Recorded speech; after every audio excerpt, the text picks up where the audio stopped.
Infatigables voyageurs, nous survolons inlassablement les vieilles demeures crénelées de Marrakech.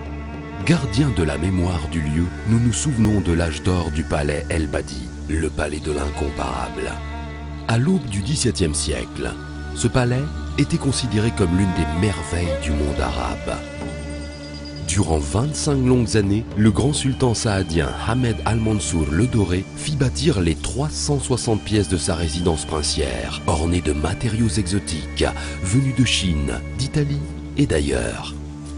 Si les murs d'enceinte ne s'ouvrent plus aujourd'hui que sur l'esplanade et les jardins, il fut un temps où ce sublime palais était un lieu dédié aux cérémonies et aux rites ancestraux.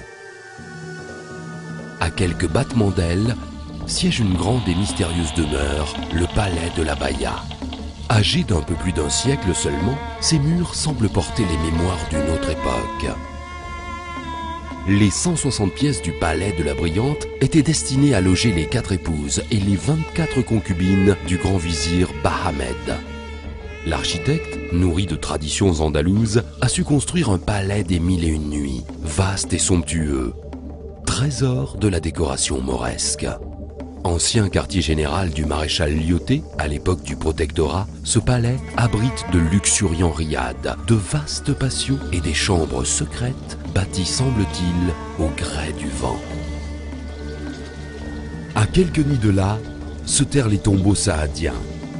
C'est au XVIe siècle que sa splendeur remonte, avec l'inhumation du prince Mohammed Chir. Quelques siècles plus tard, les sultans almohades entreprirent de faire disparaître toute trace de l'existence des Saadiens.